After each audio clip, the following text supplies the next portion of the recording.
Hello friends, நம்மளோட favourite serial மகாநதியில் இன்றைக்கி நல்லா நடந்துச்சு. ஷார்ட்டாக ரிவ்யூ பார்த்துடலாம். என்னையா பண்ணி வச்சுருக்கீங்க அப்படிங்கிற மாதிரி இன்றைக்கி செம்ம ரொமான்டிக்காக இருந்துச்சு.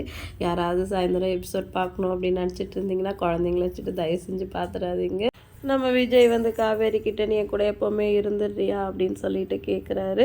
அது காவேரி இருந்துட்டு நீங்கள் தான் சொன்னீங்க அடுத்த பர்த்டேக்கு நீ கூட இருப்பியா இருக்க மாட்டியான்னு தெரியாது, அதனால தானே அந்த பர்த்டே வந்து செலிப்ரேட் பண்ணுறேன் இப்படி அப்படின்னு சொல்லிங்க. இப்போ இந்த மாதிரி சொல்கிறீங்க, நான் எதங்க எடுத்துக்கிறது அப்படின்னு சொல்லிட்டு கேட்குறாங்க. அப்போ நான் என் மனசில் இருக்கிறத நான் சொன்னாதான் உனக்கு புரியுமா, சொல்லாமல் உனக்கு புரியாதா, நீ என்னை விட்டுட்டு போயிடாத அப்படின்னு சொல்லிட்டு விஜய் வந்து அவரோட லவ்வை வந்து காவேரி கிட்ட சொல்கிறாங்க. காவேரியும் வந்து அவரோட லவ்வை வந்து ஏற்றுக்கிட்டாங்க. அவங்களோட லைஃப்பை வந்து ஹாப்பியாக ஸ்டார்ட் பண்ணிட்டாங்க. இதில் குமரன் வந்து ஷூட்டிங் கிளம்பிட்டுருக்காரு. கங்கா வந்து கடுப்படிக்கிறாங்க. நான் தான் போய் தனியாக கடையை பார்த்துக்கணும் அப்படின்னு சொல்லிட்டு பாட்டி வந்துட்டு அவன் தான் முன்னாடியே அவனோட முடிவை தெளிவாக சொல்லிட்டால, இப்போ மூஞ்ச காமிச்சா அவங்க போய் எப்படி வேலை பார்ப்பா அப்படின்னு சொல்லிட்டு திட்டுறாங்க. சரி ஓகே நீங்கள் கிளம்புங்க அப்படின்னு சொல்லிட்டு கங்கா சொல்லிடுறாங்க. அந்த டைம் பார்த்து காவேரி வராங்க. செம்ம ஹாப்பியாக இருக்காங்க. அவங்களோட சந்தோஷம் வந்து அப்படி முகத்தில் தெரியுது. கங்கா இருந்துட்டு என்னடி இன்னும் பர்த்டே செலிப்ரேஷன் மூட்லேருந்து வெளில வரலையா, அவ்வளோ ஹாப்பியாக இருக்க அப்படின்னு சொல்லிட்டு கேட்குறாங்க. ஆமாக்கா அப்படின்னு சொல்லிட்டு காவேரி சொல்கிறாங்க. ஆமாம், காவேரி வீட்டுக்காரர் அவ்வளோ நல்லா வந்து நேற்று செலிப்ரேட் பண்ணார்லன்னு அவங்க அம்மா சொல்லுவோம். என்னம்மா சொன்னேன், காவேரி வீட்டுக்காரர் ரொம்ப நல்லா இருக்கு, இனிமேல் நீ அப்படியே சொல்லு அப்படின்னு சொல்லிட்டு சொல்கிறாங்க. ஏன்னா இத்தனை நாள் வந்து அவங்க மனசில் நம்ம ஒரு கான்ட்ராக்ட் ஒய்ஃப் நம்ம வந்து எப்போனாலும் இங்கேருந்து போயிடுவோம் அப்படின்னு நினச்சிட்டு இருந்தாங்க. இன்றைக்கி வந்து நம்ம விஜய் விட்டு போக மாட்டோம், நம்ம இங்கே தான் இனிமேல் இருக்க போகிறோம், நம்ம லைஃப் இதுதான் அப்படின்னு சொல்லிட்டு அவங்க வந்து ஃபிக்ஸ் பண்ணிட்டாங்க. அடுத்து நாங்கள் வீட்டுக்காரர் கிளம்புறாருமா நான் போகிறேன் அப்படின்னு சொல்லிட்டு கிளம்பிட்டாங்க. என்னம்மா இவ எதுக்கு வந்தா, இப்போ எதுக்கு இப்படி ஓடுறா அப்படின்னு சொல்லிட்டு கங்கா சொல்லிட்டு இருக்காங்க.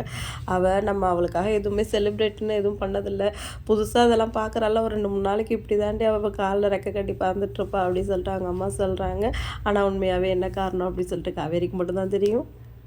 அடுத்த சீனில் வந்து நிவின் வந்து கபோர்டில் நம்ம தேடிட்டு இருக்காரு. யமுனா பார்த்துட்டு நீங்கள் எவ்வளோ தின்னாலும் அந்த ஃபோட்டோ உங்களுக்கு கிடைக்காது, நான் அந்த ஃபோட்டோலாம் எடுத்துகிட்டு போயிட்டு காவேரிக்கு கிஃப்டாக கொடுத்துட்டேன் அப்படின்னு சொல்கிறாங்க. அதை கேட்டோடனே நிவின் ஷாக் ஆகிடுறாரு. திரும்பியும் தேடுறாரு. நான் வீடு பூரா அலசி எங்கெல்லாம் இருந்துச்சு எல்லாத்தையும் எடுத்துட்டேன் எனக்கு யமுனா திரும்பி சொல்கிறாங்க. அவர் ஒரு பர்ஸை தேடி எடுக்கிறாரு. நான் இதை தான் தேடினேன், நான் ஃபோட்டோவை தான் தேடினேன், உனக்கு தெரியுமா, நீ ஏன் இவ்வளோ செல்ஃபிஷாக இருக்க, எல்லாரும் தப்பாக நினைப்பாங்கன்னா அந்த பர்த்டே பார்ட்டிக்கு கூட்டிகிட்டு போயிட்டு இந்த மாதிரி ஒரு வேலை பண்ணி வச்சுருக்க, காவேரி எவ்வளோ ஹர்ட் ஆகிருப்பான்னு உனக்கு தெரியாதா, நான் எவ்வளோ வேணாலும் திட்டலாம் ஆனால் அவள் காயப்பட மாட்டாள், ஆனால் நீங்கள் ஏதாவது சின்னதாக அவளை காயப்படுத்தினாலும் அவள் உடஞ்சி போயிடுவா, உன்னை கல்யாணம் பண்ணிக்க சொல்லி என்கிட்ட அவ்வளோ போராடி இருக்கா, அவளை போய் இந்த மாதிரி பண்ணி வச்சுட்டு வந்திருக்கியே அப்படின்னு சொல்லிட்டு நிவின் வந்து யமுனாவை திட்டிட்டு கிளம்பிடுறாரு. சாப்பிட உட்காடுறாங்க. அந்த டைம் பார்த்து யமுனா வந்து உட்காந்துட்டு நிவின் தட்டில் இருக்க இட்லி எடுத்து சாப்பிட்றாங்க. ஏன்டி அவன் தட்டிலேருந்து எடுக்கிறேன்னு கேட்கும். உங்கள் தட்டிலேருந்து எடுப்பேன், நான் தான் செல்ஃபிஷ்க்கு மேலேயாச்சு அப்படின்னு சொல்லிட்டு சாப்பிட்றாங்க. நான் வெளியில் போய் சாப்பிட்டுக்கிறேன்னு சொல்லிட்டு நிவின் கிளம்பிடுறாரு. சாப்பிட உட்காந்து அவனை இந்த மாதிரி பண்ணி அனுப்பி நீ விளங்குவியா, சூடு சொன்ன இல்லாத ஜென்மம் சொல்லிட்டு திட்டிட்டு நிவினோட அம்மா அங்கேருந்து போயிடுறாங்க. இன்றைக்கி எபிசோடு தரம் முடிஞ்சிடுச்சு. யமுனாவை பார்த்தாலே கடுப்பாகுது அப்படிங்கிறவங்க கமெண்ட் பண்ணுங்கள். வீடியோ பிடிச்சா லைக் பண்ணிக்கோங்க. இன்னொரு வீடியோ எல்லாமே மீட் பண்ணலாம். டாட்டா பாய்.